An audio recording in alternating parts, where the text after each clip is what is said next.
Hello everyone and welcome back to my channel. My name is G and this is Akila, who is my false water cobra.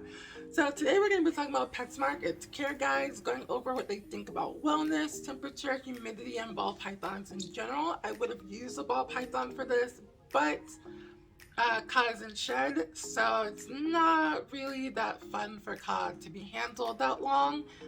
So I'm using Akila here as a substitute, and we're going to go ahead and get into it. If you did not know, I did used to work at PetSmart corporate office, and I also met some former employees there at the Phoenix Herpetological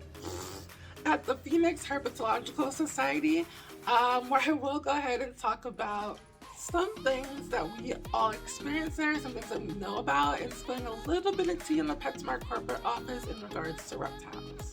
I also think Akila is sick of my shit, so I'm gonna go ahead and get a ball python since we're talking about ball pythons, and Akila can go do Akila stuff. Okay, so I kind of lied. I didn't get a ball python because I really didn't feel like it. So here's Aladdin. Here's a boa constrictor. So one of the first things I want to go ahead and notice is that they have a section called the 4 things to know about your ball python. It's 4 random facts and information. It does not help you take care of your ball python whatsoever. Yeah, they were once called royal pythons. They're still called royal pythons in some parts of the world. That hasn't changed. But everything else, as far as like how many teeth they have and heat pits and the tiny bones near their asshole, is completely unnecessary to put in there. Okay, so here's where the bullshit occurs. And as a former PetSmart employee who used to work at the corporate office, this is one of the things that we had issues with. So let me go ahead and talk about this. So it talks about heating, which the heating ranges are actually not that bad. 80 to 90 degrees for like a general gradient. Awesome, perfect. It can get as low as 70 degrees at nighttime. Awesome, perfect. Here's where they fuck up. So they started talking about how ceramic heat emitters and under the tank heat mats are great for ball pythons. Well, that is true. However, they want you to use a thermometer. A thermometer does not do anything to help regulate. All it does is tell you how hot or cold something is. Which is not useful, it's not helpful, and it doesn't tell you, it all it does is tell you the temperature, but it doesn't regulate the temperature. So what you really need in this situation is a thermostat. And if you don't know the difference, a thermometer tells you the temperature, a thermostat will turn on and off that heat source or a cool source or whatever it is, it's just like your air conditioning. Once the heat mat reaches a certain temperature. So they need to start promoting thermostats. They don't even sell thermostats. Petco has thermostats. So there's no reason why PetSmart should not have thermostats. Not acceptable. Now moving on to this humidity shit, I know they're lying. I know they lying. Okay, so their humidity levels for a ball python is 30 to 50%. That's a whole lot of shit. So the reason why it's a whole lot of shit is because that's not gonna help them shed.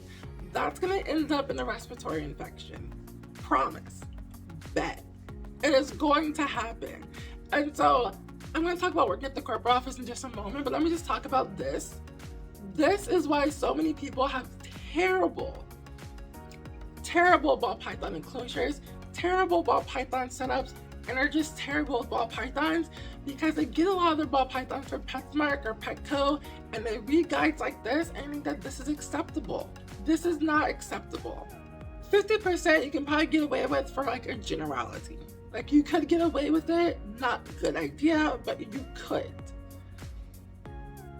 Realistically being said, your ball python's humidity should be in the 60s. That's gonna help that they shed properly, they're not gonna get respiratory infections and so forth. That's where you should be sitting. I would say if they put 50 to 60%, I wouldn't say anything. But to say that 30% humidity is acceptable in a ball python guide is unacceptable. Completely unacceptable. Now, if you are making humid hides, you can get away with this, but how many people that go to PetSmart for information for an animal is making a humid hide? None of them. Because humid hides can get rid of some of the need for high humidity. I say some, not all, some. But realistically, I barely see people with humid hides. So to be honest, that's not a thing that's happening. So I'm not gonna assume that people are doing that. And speaking of the PetSmart corporate office, let's talk about the PetSmart corporate office. So I used to work there. To be quite frankly and honest, I talked to my managers plenty of times about talking, consulting, and moving suggestions to the reptile department. They don't even know where it is. I've walked all 5 buildings. It's made up of 5 buildings of like 5 floors, and no one knows where they even regulate animal care, even for dogs or cats. Like, it's impossible to find anyone in that building to make a recommendation to or to even talk to about reptiles. And so when I was finally able to find someone to talk to about reptiles, it had to be a former employee who was a part of the committee that wrote these care guides and would not take his suggestions. He now works at the Phoenix Herpetological Society, but I will not name him by name, but he did inform me that they refused to make any changes to these guides. They would not take any of his suggestions, and they would not help themselves in the reptile department. So what does that tell you? So what that tells me is that they do not care enough to make any changes to their guide, which means they're not going to make any changes to what's going on in their stores. But let me also clarify a little bit more.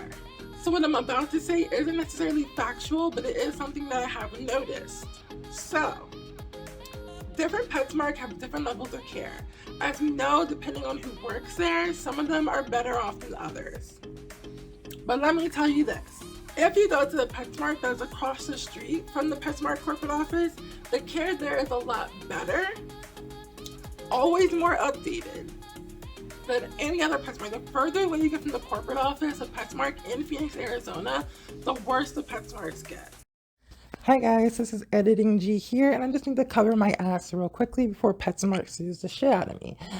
This is allegedly in regards to the further away from the corporate office, the worse that they get, and things like that. That's just something that I did notice. It's not something that's actually factual, because there are some decent PetSmarts away from the corporate office, of course, but it's just something that I noticed in our city. So again, not factual, just allegedly. Don't sue me. Thank you. I'm going to also elaborate on this a little bit more.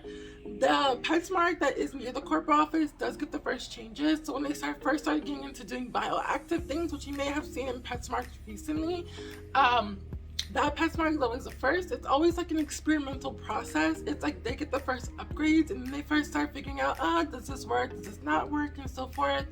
And so I do see their effort, but it's not universal. So what PetSmart does is they actually collab, I'm gonna say collab or work with different brands. So right now I think it's Thrive. Before, I can't remember who it was, but pretty much they work with them, and they pretty much just push and change products and things based on who they're working with in that department. I do know that was told to me. That's not like a made up thing.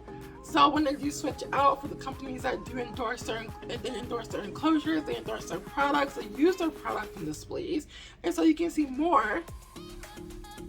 Since they have gone to Thrive, I can't remember who it was before, you see more backgrounds, more bioactive stuff, more this and that, because Thrive. So yeah, pretty much whoever they're working with is kind of what their enclosures and stuff will look like, their displays will look like, who they're endorsing, what types of products that they have. So they are willingly working with companies. This company isn't that bad. It has a lot of really good products, but here's the other thing that's not okay, is that this company doesn't make thermostats. Things like that we actually need in a PetSmart. So pretty much what you're getting out of PetSmart is going to be who they're working with, who they're endorsing, and who's backing them in the reptile section. Not too much else going on in this ball python, guys. There's a bunch of bullshit about diseases. I might talk about that, I don't know. But yeah, I'm gonna go ahead and wrap up this video. Hopefully that was some good insight for you in regards to PetSmart and the care and so forth. This is like their standard for care, pretty much. I mean, if you fuck up a ball python care guide, to be perfectly honest, ball pythons are not hard to take care of. They're so simple. To you. Then you can only imagine what their chameleon care guide would look like. I'm scared to read that, but maybe I'll do that next. Let me know if you did enjoy this video. Of course, like, comment, subscribe, and share. And you can follow me on Instagram as well. Ooh, I'm sorry, honey, at Reptile Trainer G. And then, of course, I will see you all in the next one.